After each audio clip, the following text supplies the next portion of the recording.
Okay, so let's continue with our next video in the practice questions for the AWS Certified Developer Associate exam. So let's see what question number 21. A developer maintains an Amazon API Gateway REST API. Customers use the API through a front-end UI and Amazon Cognito authentication. So we build some API REST API and that is hosted using API Gateway and it is going to serve using UI and we have the Amazon Cognito for the authentication. The developer has a new version of the API that contains new endpoint and backward incompatible interface change. The developer needs to provide beta access to other developers in that on the team without affecting customer. So we already have one API in the production, right, which is being used by the customer.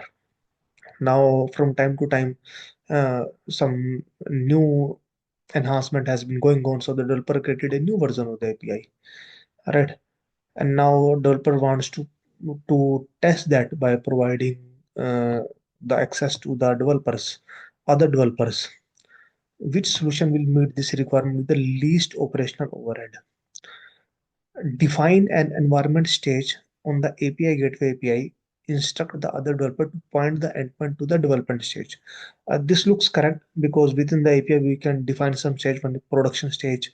We have only one API gateway, and within the one API gateway we can create stages like maybe the existing one is the production stage. We can create another stage that is the test dev stage, right? And which will be the less operational overhead. And within the dev stage we can point our the new version of API. Define a new API gateway API that points to the new API application code. Uh, we can do that, but this is more operational overhead because the more the cost, we already have an API gateway. Now you are defining the one more API gateway.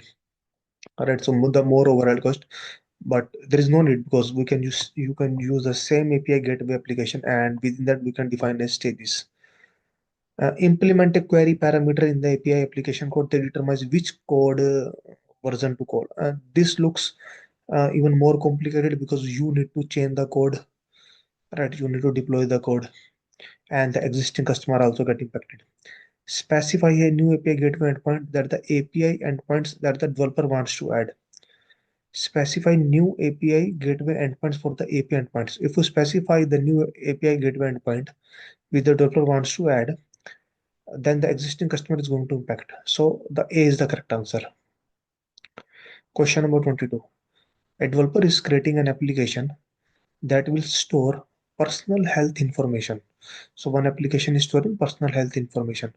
The personal health information needs to be encrypted all the times, right? So it should be encrypted all the times. An encrypted Amazon RDS for MySQL DB instance is storing that. So we are storing it on RDS, MySQL. The developer want to increase the performance of the application by caching frequently accessed data while adding the ability to sort or rank the cache dataset. So basically, what developer want is using the application they are storing into the RDS MySQL. They want to just increase the performance by implementing the caching. So similarly, like if you use DynamoDB, so how you can improve the caching? You can use the DEX cluster, right? So similarly, what you can implement, create an Amazon Elastic Cache for Redis instance, enable encryption of data in transit and at rest, store frequently accessed data in the cache. Looks correct because if you implement some caching in between them, then you can store the frequently accessed data. Uh, Create an Amazon Elastic Cache for Memcache, enable encryption, store. So both look same. The only difference in the Elastic Cache, you can either create a Redis instance or you can create a Memcache instance. Right. So, but both looks correct.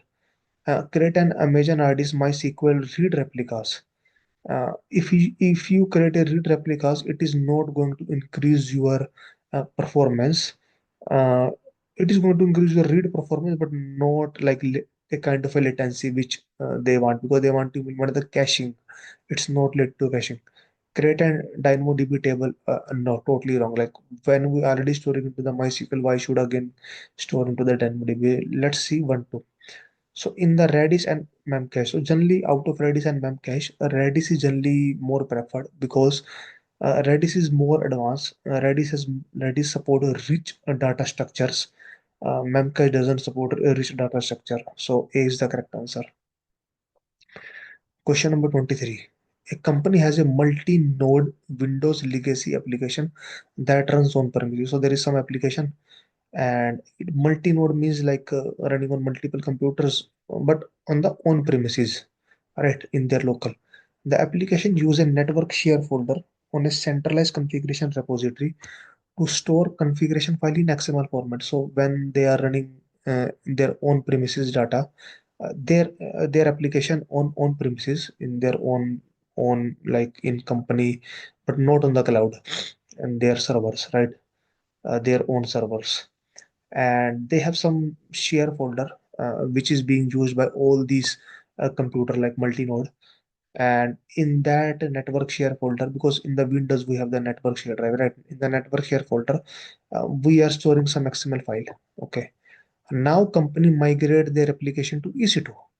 As part of the application migration of AWS, the developer want to identify the solution to provide high availability for the repository.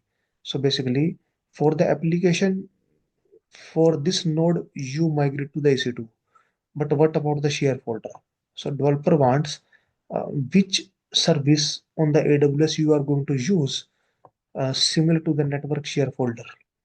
Right. So generally EFS, because when you use the EC2 Elastic File Store, and you can store that XML information there, and all the EC2 instance can access that, right? But anyhow, let's read that option. Mount an EBS volume into one of the EC2 instance, deploy a file system. You can store the into the EBS volume, but one EBS can be like attached with only one EC2 instance, but it is a multi-node application. Then what about the other EC2 instances, right? And deploy a micro EC2 instance with an instance store volume. Wrong.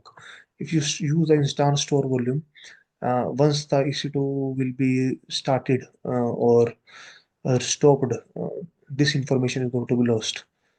Create an S3 bucket. Yes, you can store the information to the S3 bucket and you can update the code. Create an S3 bucket. Migrate the existing XML to the XML. Yes. Mount the S3 bucket to the EC2 instance.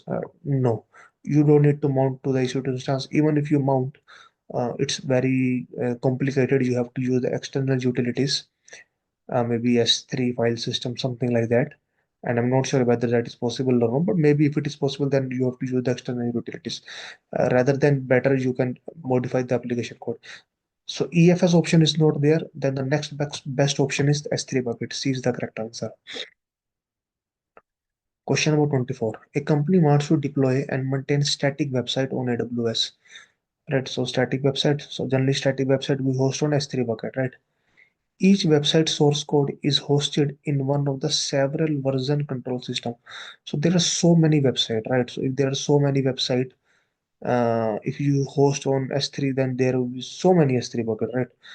Each website source code is hosted in one of the, so like, because there are different website, so different code, and they said all the code for hosting the website is in the version control system. As an example, maybe it is in GitHub, is in code commit, or in Bitbucket. The company wants to implement a phased release by using development, staging, and accept. So basically, when the company want to do any change into the website and company wants to deploy that website, they want phase release. Phase release means they don't want to directly deploy the production. They want, okay, let's deploy to the development, then staging, then do some testing, then production. The the deployment to each environment must be started by code changes. The company want to use HTTPS. Along with that, they want to use the HTTPS. The company need a solution that does not require servers to run continuously. So they don't want to use the server to run continuously, but will the, so what they can do for the least operational overhead. Okay. Host each website by using AWS Amplify with the serverless backend. clone the repository branch that corresponding to each of the desired environment, start deployment by merging code changes. This looks correct because AWS amplifies the service where you can like host your website, which is very quickly. Host each website in on Elastic Beanstalk. No, because if you host on your Elastic Beanstalk, the server will be continuously up. But in the question it is mentioned they don't want to keep the server up and running. Host website on S3. Yes, S3 is the great example for the static website. But here the catch is they want the HTTPS. If you normally host your website into S3, it will be, and you want to browse it, it will be HTTP. So if you want to add the HTTPS, then the more configuration like the cloud front and then the secure certificate you need to attach. All right. Along with that, they said they want to deploy using their code is in the version control system. So, but in S3, we generally put the code into the S3 bucket. So you need to integrate your code pipeline to deploy the code to your S3 bucket, right? So this is like even more complicated. Host each website into EC2. Still, if you host your EC2, then the server is going to be up. So B and D totally wrong. C is more complicated. AWS amplifies the like the software as a service. You can use that. So A is the correct answer. Question number 25. A company is migrating the on-premises database to RDS for MySQL. So okay, so they are like just migrating their own premise database. The company has read heavy workload. So many read requests only. The company want to refactor the code to achieve optimum read performance. So because we have the read heavy workload, so they want to optimize the code so that the read queries perform better. Which solution will meet the least current and the future effort? Use the multi-AG measure. If you deploy the RDS into multiple application zone, uh, it doesn't going to improve the read performance, right? Zone means like this, US East 1A, 1B. It's not going to do that. Use a AG because if the read replica, then we can say, but zone no. Use a multi-AG Amazon RDS deployment no. Uh, Deploy RDS with one or more read replica. Yes, that can be the solution because it is a read heavy workload. So you can create a read replica instance, and so that whenever you want to perform the read query, you should not go to your write server. You can go to the read server only. Modify the application code to use the URL for the read replicas. Yes, correct. Use open source application software to create a copy of MySQL to no wrong. So C is the correct answer. Question number 26. A developer is creating an application that will be deployed on IoT devices. So some application deployed on IoT.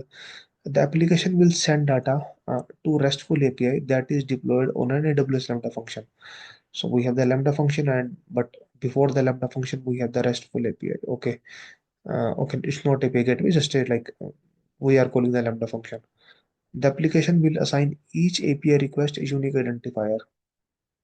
So basically, you have some IoT devices. On the IoT devices, your application is running, and on the IoT devices send the data, and uh, the data is basically is calling a API, maybe some post request that is going to the Lambda function. And when they send the request, they send some unique identifier. Like every request has their unique identifier. The volume of API request from the application can randomly increase at a given time of day. So the volume can be increased any time of the day. During periods of request throttling, the application might need to retry. So if there is throttling, the application need to retry. The API must be able to handle duplicate request as well. So we need to handle duplicate request as well. Which solution meet this requirement? Create an RDS for MySQL DB. Okay. Store the unique identifier into database. Okay. Modify the Lambda function to check the table before. Yeah, that can be the answer because we are sending a unique identifier. So using that unique identifier only you can verify okay whether it's a duplicate request or not. So but if first request already happen, you have to store somewhere. So you can store into RDS database, And then before processing the second request, you can check the database, okay, whether I have already processed the request or not. That can be the answer. Create an DynamoDB table, store the unique identifier, modify the lambda function to check the table before processing. Yes, that also the, but the only difference is here you are storing into SQL database, here you are storing into DynamoDB. So generally DynamoDB is more prefer. Create a DynamoDB table, store the identifier into the table, modify the lambda function to return a client error. No, we don't want to return the client error. All right. Create an major elastic cache for memcache instance. No, you can't create the memcache because memcache is in memory. So if something is going to be restarted, whatever the unique identifier you have stored, that is gone. So B is the correct answer. Question number 27. A developer wants to expand an application to run in multiple AWS region. Okay, the developer wants to copy AMI with the latest change and create a new application stack in the destination region. So basically, there is a AMI like Amazon machine images. The developer did some change and want to deploy to the another region because he want to run the application in multiple AWS region. But according to company regulations or requirements, all AMI must be encrypted. So they said anyhow the AMI is getting created in one region or region two, but they want to make sure because this is a company requirement, all the AMI should be encrypted. However, not all the AMI that company use are encrypted. How can the developer expand the application to run in the destination region while meeting the encryption requirement? Create a new AMI, specify encryption parameter, copy the encrypted AMI to the destination region, delete the encrypted AMI. Yes, that can be the answer. Just create an new AMI, all right, and because the developer wants to copy with the latest change and create a new application. So create a new AMI and define the encryption parameter. So that is encrypted as well, and you can copy to the destination. Use KMS to enable encryption to the unencrypted AMI. No, so you can't encrypt the AMI after creating it. While creating, you can encrypt. Use certificate manager. Totally wrong. Certificate manager is just not for the encryption. This is some kind of like making a application secure HTTPS. Wrong. Copy the unencrypted AMI to the destination agent. Enable encryption. This looks partially correct to me because when you copy the AMI to the destination region, like when you just like from the UI you select the copy option, there is an option to enable the encryption in the destination region. But what about the source region? All right, it is going to be encrypted into the destination region, but it will remain unencrypted into the source region. But the question says AMI must be encrypted in all regions. So A looks correct to me. Question number 28. A company hosts a client-side web application for one of its subsidiaries on Amazon S3. So some web application is running on S3. The web application must be accessed through CloudFront from www.example.com. After a successful rollout, the company wants to host three more client website application for its remaining subsidiary on three separate S3 bucket. Okay, so one application which is running on S3 is already successful. Now they want to host three more in three different buckets. To achieve this goal, the developer move all the common JavaScript file font into a central S3 bucket. Okay. However, during testing, the developer noticed that the browser blocked the JavaScript filter. So I think we already did this practical because if you store or trying to access some content from some another bucket, then you have to enable the CORS, that is the cross origin resource sharing. Otherwise, it is going to blocked. Uh, so out of the option, it looks to C to me. But anyhow, we can read the question. Create four access point. No. Create a bucket policy. No, this is not a bucket policy. Create a cross each origin resource sharing. Yes. Uh, C is the correct answer. Question number 29. An application is processing clickstream data using Amazon Kinesis. So there is an application sending the data to Amazon Kinesis. The clickstream data feed into Kinesis and experience periodic spikes. So maybe more data are coming into Kinesis data stream. The put records API call occasionally fails. So whenever something is getting put into the Kinesis data stream, it is generally fail with the below error. So the error is we have this shard 0001 and the error message is rate exceed for shard. Particular rate has been exceed. It means on that particular shard, the data is coming very frequently. Which technique will have to mitigate? So implement retries. That is generally the best option you have to implement. So if it is fail, just retry after a couple of seconds, and especially with back off, not immediately.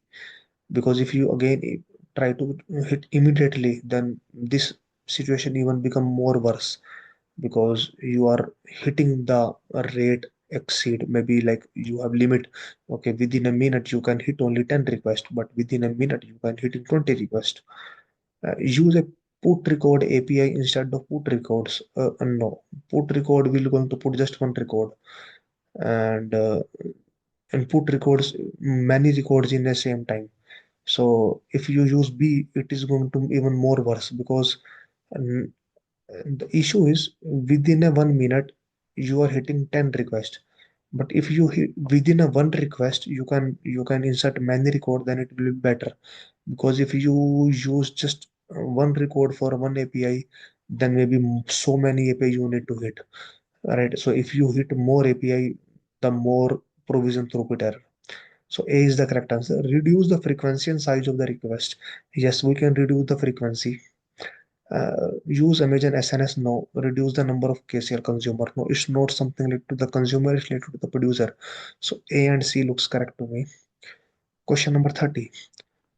A company has an application that use Amazon Cognito user pool as an identity provider. Okay. The company must secure access to user records. The company has set up a MFA. The company also want to send a login activity notification by email every time a user login. So we are maintaining a user pool into the Amazon Cognito and MFA also enable. What we want to do is as soon as user do the login, as a notification has been sent. Okay, you have logged in. So what should you will do? So generally within the Amazon Incognito, now I think we have already covered in practical within the Amazon Cognito, you have something called post authentication. All right. So as soon as authentication has been done, you can trigger Lambda or anything. All right. Then if you add some kind of a Lambda function, then that is going to trigger email. But let's read the option. Create a AWS Lambda function that uses simple email service, okay, to send an email notification. Add an API gateway to invoke the Lambda function. Call the API from the client side when the login confirmation is received. Uh, no, create a Lambda function that use simple email to send the email notification. Add an Amazon Cognito post authentication Lambda trigger. That is correct because we have a something option called okay. uh, and there is a post authentication. If the authentication has been successful, then what you want to do? So we created a Lambda and which is going to send an email using SCS and that is uh, added after the post that. So B looks correct. Create a Lambda function that use SCS. Okay. Create an Amazon CloudWatch log. No. Configure Cognito to stream all the logs into Kinesis data firehouse. Totally wrong. So B is the correct answer. So that's it. That's the end of the video and thank you.